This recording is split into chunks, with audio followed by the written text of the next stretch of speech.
unbelievable. 3,000! History with an exclamation point! Anthony for three. Bang!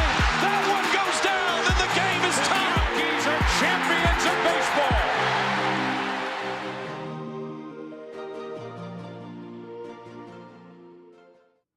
All right. Well, that was good. That was fun.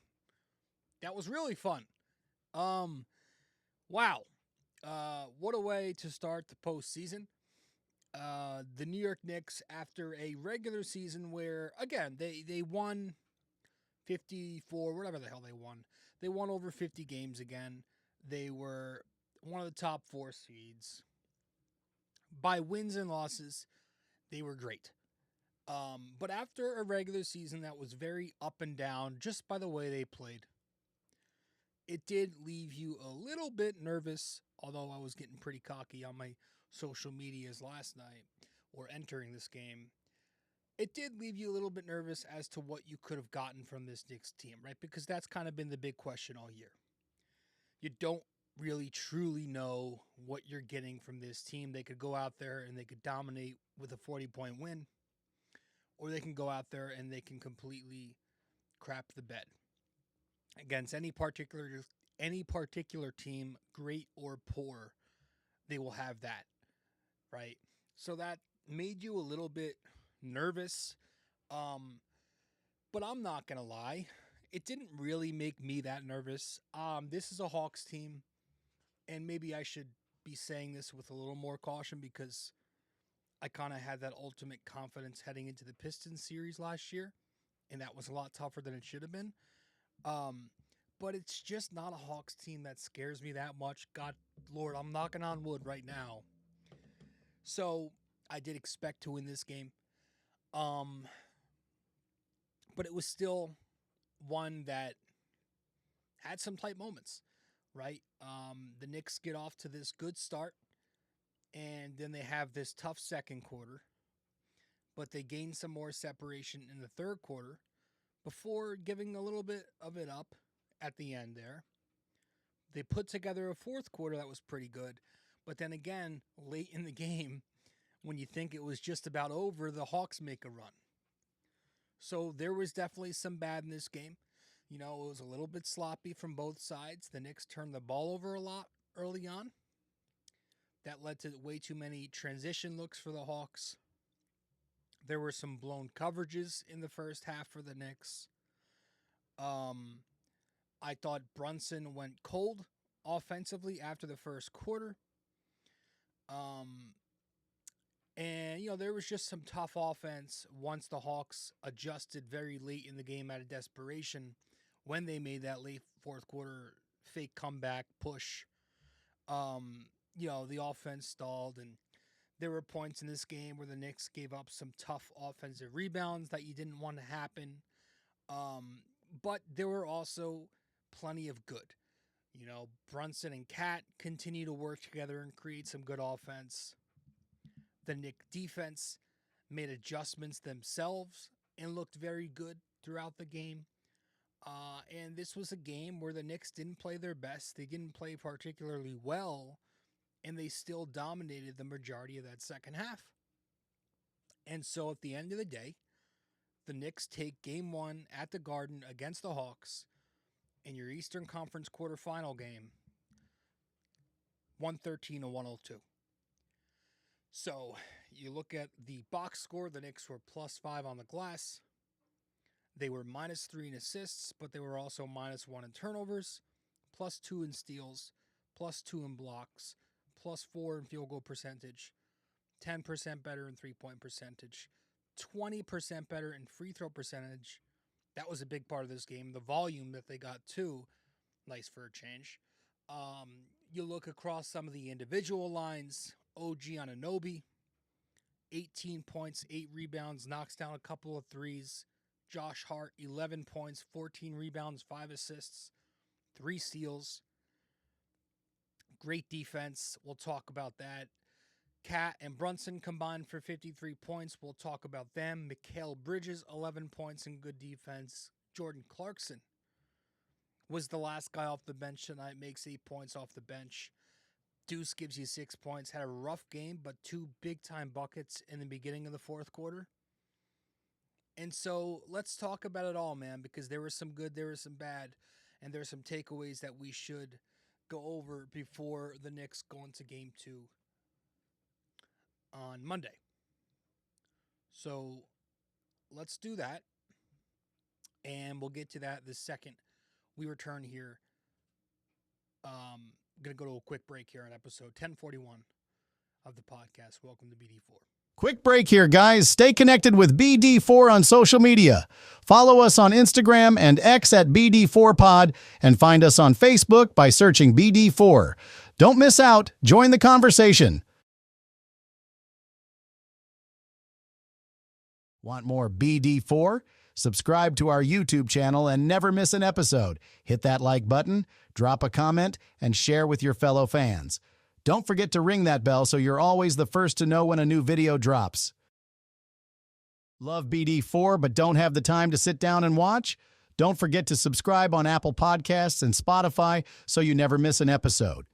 And if you're enjoying the show, leave us a 5-star rating and a quick review. It helps us grow and keeps the conversation going. Okay, welcome back to the show. Episode 1040 of the podcast. Did I say 1041? No, I said 1040 before, right? So there are a couple of ways we can start diving into this game and the specifics. I think I want to mention some of the defense first, because as the Knicks did hold the Hawks to 102, and I did think they played overall very good defense, there were points in this game, especially in the first half, where the Knicks blew some coverages, whether to switch versus drop or staying home. And I thought the Hawks were able to target Brunson a little bit early on. Their early offense was built around getting Brunson involved in action, and they had some success initially by forcing him into repeated screening situations. I think the first basket of the game for the Hawks, the Knicks start with Brunson on C.J. McCollum, Hart's on Jalen Johnson. C.J. is going to back screen Johnson, so Hart gets caught behind the screen. Brunson's up on the action. There's no switch. This way now, Johnson slips it into a back cut, open rim finish. What that is just right away, and that happened a couple of times early, Atlanta just immediately testing the Knicks coverage discipline and trying to force a communication breakdown between Brunson and Hart, whoever two Knicks were in the action. One little miscommunication and it's an easy back cut. You fast forward a bit to the middle of the second quarter, just some relentless in one play, like Brunson manipulation, the Knicks trying to scram out of it. Like you could see they were really trying to isolate Brunson in these disadvantaged situations. The Knicks are initially trying to hide Brunson on Dyson Daniels. There's an action where he screens Brunson into action. Brunson's forced into a switch. The Knicks then scram switch out of it, so Brunson gets removed, and then he reattaches to Daniels as he fades down off the action. But then they're not done yet. They immediately call for a double drag to re-engage Brunson, so he's back up. Off of that high coverage, Daniels slips into a short roll. Now the Knicks are fully in rotation, right? McHale is in low man help off the weak corner. He's got a tag. Cat's got to rotate down from the weak wing to the corner where McHale was. And off of that, Daniels is going to, on the short roll, hit the weak wing for a three because Cat rotates down. So that's just the Hawks chaining actions together specifically to break scram switches and break recoveries. The Knicks win the first coverage, but Atlanta kept reattaching Brunson to play the Knicks into a rotation. And then about a minute later, I believe, some off-ball spacing that was punished. Brunson was on Daniels again. This time you have Deuce on Nickeil Alexander-Walker. Walker runs up. He's going to go screen for Daniels. Then he pops into space. Brunson this time stays attached to Dyson Daniels. No switch. But Deuce does switch it. So now Walker gets a clean catch and shoot 3 off of Ghost. So that's just the Hawks punishing the Knicks for overcommitting to keeping Brunson out of the action by slipping screens and punishing the helper instead. Deuce stays, Brunson's going to switch it. Or the opposite. Deuce is going to switch it, Brunson's going to stay. Now you're punished off the Ghost pop. And then the next sequence, I think it was a minute later, a miscommunication on a CJ McCollum screening action. This time Hart is on Johnson, Nickeil is on CJ. Johnson screens for CJ. Nickeil peel switches it, but Hart drops, thinking Mikhail's going to fight over. So CJ gets a clean pull-up 3-point look. Again, just that one is classic coverage, split decision failure. 2 defenders play 2 different coverages again, and it leads to an uncontested look. And then there is one more I want to go over. Top of the third quarter, Brunson's on CJ. Johnson screens again for CJ. Brunson switches off, ends up on a post versus Johnson. Johnson immediately draws a whistle on the seal. Size disadvantage. What can you do? It's a foul. So there were moments where the Knicks were getting picked on, where they were blowing some coverages, drop, switch, that happens. But I did think overall the Knicks defense was very sharp, and they made an adjustment, especially in that second half, to just be more connected and defend on a string. Overall, I thought Brunson had a very strong defensive game, despite some of those mishaps. And when the Hawks hunted him, I thought the Knicks did a good job avoiding clean switches. And when those switches did happen, Brunson, I thought, held up well overall, and the Knicks didn't send too much panic help. That's the key. It's been a key we've talked about all season. Don't need to send too much help. That way you're in rotation. You have the numbers game in the Hawks' favor. No, just let him isolate the switch, and if he gets beat, he gets beat. So good job there. And I thought everybody else played some pretty good defense. I thought Hart was really, really elite. He was probably the best defensive player of the game.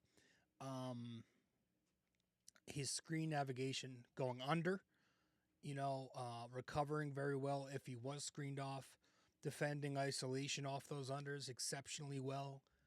Great third quarter with 3 of his steals. Probably his best defensive game of the year, maybe his best defensive game as a New York Knick. Josh Hart was freaking fantastic. The rebounding, getting the Knicks in transition to avoid letting the Hawks get set. Great job for Josh Hart.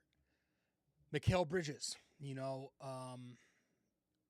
also really good defensively in this game. I thought he handled Nickeil Alexander-Walker very well. Walker was just 6 for 17 shooting.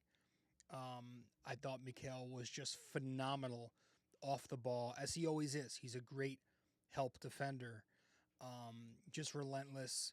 His wingspan allowing himself to get into the lanes, and his athleticism. He's relentless. The efforts he makes to get back into a play if he gets screened out.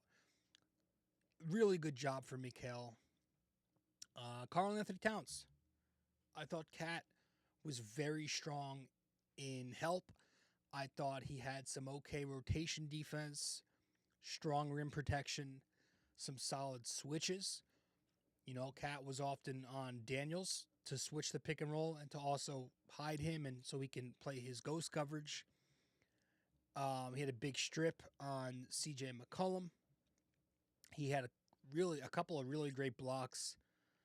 Did get lost on Okongwu a bit, but overall, I thought he was good defensively. He had some nice post stops on Okongwu too, just being a wall down there. OG, with Cat on Dyson, OG was solid on Okongwu, so he can be in those switch situations on pick and roll. Mitch did his thing. I thought everybody held up, man. And I think as a collective, the key schematic win here for the Knicks, and it's something they should look to continue to do in this series, was they turned Jalen Johnson into a pull-up shooter, and that is not who Jalen Johnson is, right? The Knicks, they consistently force the Hawks into these like super inefficient shot selections by going under on Jalen Johnson pick and rolls. And the result of that was that they forced him into those low quality pull up looks. Hart was able to stay attached in isolation coverage by going under, right? He didn't fall behind having to fight over the top of a screen. Just stayed attached, went under, and he wasn't afraid of the shot. Got back to him, recovered. You know, I thought help defenders were able to sit in the gaps instead of over rotating. You know, the Hawks' possessions were often just ending in either rushed pull-ups because they were going under the Knicks or because they were going under, resulting in these late clock passes into nothing, and sometimes it lead to a turnover or just somebody else taking a stupid shot. So, great job there. I thought the Knicks' coverages just shading Jalen Johnson toward Dyson Daniels as this help release valve was big. Just very effectively ignoring Daniels as a scoring threat one pass away while they hedged or while they iced and just shaded Johnson towards Daniels' side of the court with plenty of help loaded up. So it was either Daniels with an inefficient look or it was going to be them forcing the pass to Daniels as he was open, baiting him into that. So when you give a good defense like the Knicks two non-shooters to get creative with, they will thrive. And they did. And I thought that's what you saw in this game. So really good defensive game for the Knicks. And then you go to the other side of the court for them, and it wasn't perfect offensively. You know, they can be a lot better. Their standards are better than this, but you know, again, what we've been talking about all year, Brunson and Cat and their gravity, right? And the Hawks are not a team that is comfortable cross-matching Cat and Josh. So the Knicks were able to take advantage of that because very often in this game, they were guarding Cat more traditionally. And the Knicks were consistently using that. They used Brunson and they used Cat, both of their gravity, to force defensive collapses and open up themselves and their teammates. Right? Early in this game, early first quarter, you get a Brunson Cat pick and roll on the wing. Hart's on the weak wing across. McHale's next to Hart on the weak corner. So on the pick and roll, Atlanta's got to double the pick and roll, so they blitz Brunson. Brunson kicks to Cat on the pop because Cat was left open off the blitz. The defense rotates off the weak wing, Hart, to get to Cat. Hart, because left open off the wing help, cuts into the paint. Now Okongwu, who is low man helping off McHale, has to tag Hart. So now McHale is open. The ball swings from Cat to Hart to McHale, who knocks down a corner off the tag. That's beautiful basketball, right? That is right there. Full rotation manipulation off of a simple blitz using Cat as a pressure release that triggers secondary rotations and tertiary rotation. Throughout the game, the Knicks were doing things like this. They were poking at plenty of different coverages from the Hawks. I thought for most of the game, the Hawks were playing, again, straight up with the big on Cat with Okongwu. Later, though, and occasionally throughout the game, they would cross-match and they were switching with wings and smalls on those Brunson pick and rolls with two wings. So, regardless of what they threw at the Knicks, I did think the Knicks were able to use Cat and Brunson's gravity to open up everybody else. You know, early in the game when the big was on Cat, they were using Brunson in off-ball action to shake Daniels off of Brunson. Right? The Knicks knew that the Hawks didn't want to switch Okongwu to Brunson, so they used Brunson in off screens before getting to Cat to force Daniels off him. And if they didn't get him off him, they would force Daniels behind Brunson on that second screen, on the Cat screen, because they didn't want to switch it. So that opened up the lane for Brunson, and it also collapsed help defense, which opened up others for threes on the perimeter. But overall, I thought it was just a really nice job getting them to an action as we continue to see them grow together. About a minute later after that play, you get another Brunson Cat pick and roll. The Hawks play it traditionally this time with the big on Cat. Daniels is late to recover back to Brunson off the screen, while Okongwu is in a high drop. So now Brunson's got daylight for a pull-up three. He knocks it down. Fast forward to late in the second quarter, the Knicks go to multiple actions in one possession. Brunson screens for Hart to switch Kuminga on Brunson. Then you go to a Brunson Cat pick and roll to switch Kuminga onto Cat. As that's happening, Cat goes to a pump and go for a dunk. Early in the third, the Knicks use off-ball action again to get an advantage for Cat. Brunson comes off of Cat's pin down. Okongwu kind of switches it, but Johnson stays with Brunson at the same time. So Cat's going to slip into the corner for a pick and pop three. Knocks it down. About a minute later, you get another Brunson Cat pick and roll. Atlanta playing it traditionally again. Daniels tries to fight over Cat's screen. Okongwu wants to late switch it. Now Cat's open on the pop for a pump and go. He draws contact. Another one late third quarter. Brunson Cat pick and roll. Atlanta again playing it traditionally. Gabe Vincent this time tries fighting over Cat's screen. He gets caught behind. Brunson gets an open lane for a drive, draws contact. 1 minute after that, Brunson Cat pick and roll. Atlanta this time is cross-matching. Cat's got Alexander Walker. Alexander Walker, though, is going to pre-switch to Brunson before the action. So now the small Vincent is on Cat. Brunson sees that. He makes the read. Quick entry to Cat on the post off the pick and roll. Atlanta reads that mismatch. They're going to show help to the paint. And now Cat reads the help to the paint. Kicks to the open weak corner for a Shamet three. Beautiful. Just reading their reads, you know. And then early to mid fourth quarter, Brunson, this is when he's on the bench. It's a deuce Cat pick and roll. Atlanta's back to playing it traditionally again. There's no switch. They're in drop. Because of that, Cat gets an open pick and pop three. Okongwu, he's in coverage, late to come up. A minute later, Hart goes to Cat as a trailer in transition. Atlanta's playing Cat traditionally again. Cat pump and go, and one finish past Okongwu. A minute after that, Brunson Cat action. Atlanta this time cross-matching Cat with Dyson Daniels. Alexander Walker switches to Cat off the action. Atlanta reads the mismatch and sends help off the weak wing again. Cat goes to McHale for an open wing three-point attempt on the weak side. All in all, just decent offense for the Knicks, but you know, I just think Quinn Snyder will go to a cross match earlier tomorrow night, because when he did start going to that more late in the fourth quarter out of desperation, the Knicks were definitely thrown off, right? That's when that Hawks team went on that mini run and they pulled it. Did they pull it to single figures at one point? They did. The Knick offense just completely sputtered when they went full time in those final 5 or so minutes, putting Daniels on Cat.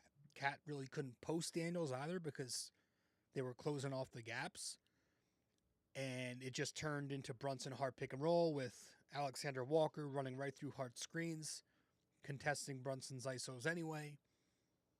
I do wonder if the Knicks do go to a 5-out look next game, if the Hawks are more consistent with the cross match, just to prevent that problem. But like, again, even then, like when the Knicks were getting guarded traditionally, you know, Atlanta's switches with Okongwu were giving Brunson some problems. You know, it was not easy for him. You could tell he was a little uncomfortable with that switch. So I think the takeaway here is once Atlanta committed to their cross matches, you saw that shrink the floor space and you saw the half-court creation become a lot more difficult. and a lot less clean, and that's something to watch out for tomorrow night and maybe for the rest of the series. But yeah, that's that's going to happen.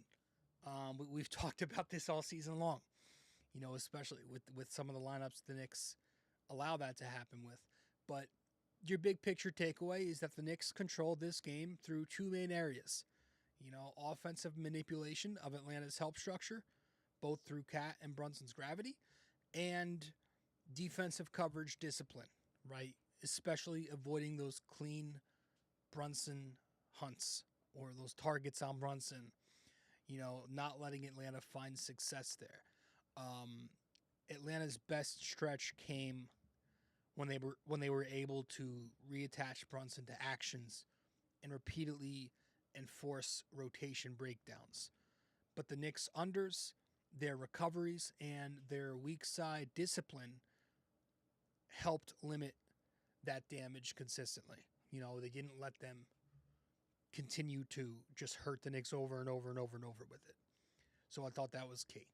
But I'm going to hand out game balls. And I think the game ball from the first unit in this game should go to Karl Anthony Towns.